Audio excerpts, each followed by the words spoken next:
Esiet sveicināti ikdienas pārdomās, lai nāk tavs vārds, kur mēs tiekamies darba dienu rītos no otrdienas līdz piekdienai, lai kopā aplūkotu Dievu vārdu, kur patreiz mēs skatāmies Mateja evaņģēlijā atrodamo Jēzus kalna svētrunu.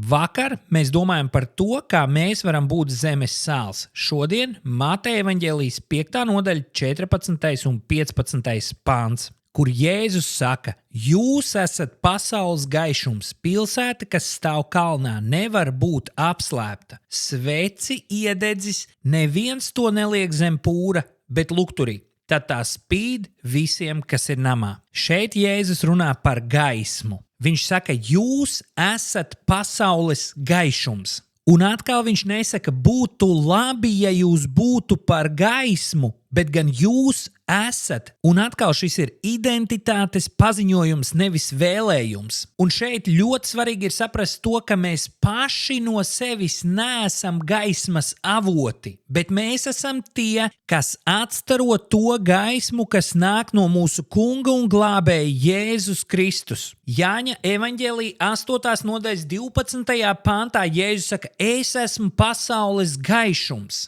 Un tas, cik mēs varam atstarot Kristus gaismu, ir atkarīgs no tā, cik attiecībās mēs atrodamies ar viņu pašu. Ko tad nozīmē pasaules gaišums? Tā ir gaisma tumsā. Mēs, kā kristieši, esam aicināti būt par gaismu tumšākajās vietās šajā pasaulē. Jo kas tad ir tumsa? Tumsa ir gaismas trūkums kādā vietā. Jēzus saka, pilsēta, kas stāv kalnā, nevar būt apslēpta. Jēzus laikā pilsētas tika bieži būvētas uz kalniem. Viens ir aizsardzības dēļ, un otrs ir redzamības dēļ, lai šī pilsēta būtu redzama jau no tāluma. Un es gribu pateikt to, ka arī mūsu attiecības ar Jēzu Kristu ir redzamas no tāluma. Tas, kā mēs izturamies pret cilvēkiem, parāda to, kur mēs atrodamies savās attiecībās ar Jēzu Kristu. Un tāpat kā šī pilsēta, kas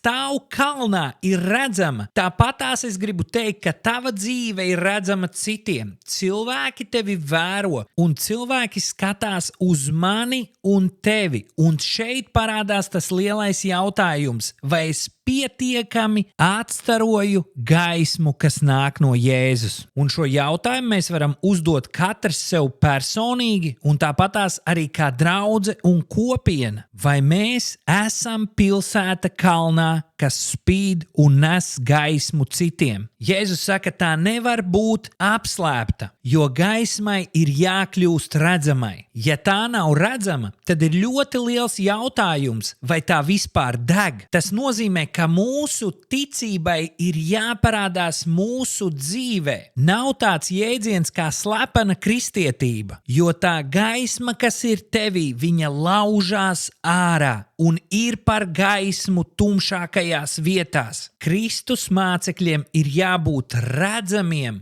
šajā pasaulē. Jo pats Jēzus saka, jūs esat pasaules gaišums. Es vēlos uzdot tev jautājumu, vai tava ticība ir redzama vai privāta? Un šodien es vēlos tevi izaicināt nest Kristus gaismu tur, kur tu atrodies. Un varbūt šodien ir tā diena, kad tev ir jāpasaka patiesība, kur tu parasti klusē. Varbūt šodien ir tā diena, kur tev ir jāparāda mīlestība, kur ir spriedze. Varbūt šodien ir tā diena, kur tu atklāti vari sākt runāt par savu ticību. Lūdz Dievam drosmi un lūdz Dievam radīt tev iespējas, kur tu vari būt par gaismu. Un atceries, ka pat vismazākais gaismas stariņš tumsā ir ļoti labi redzams. Un 16. pāns iedod mums to motivāciju, kāpēc mums ir jāspīd. Lai cilvēki ierauga mūsu labos darbus un godā mūsu Tēvu, kas ir debesīs.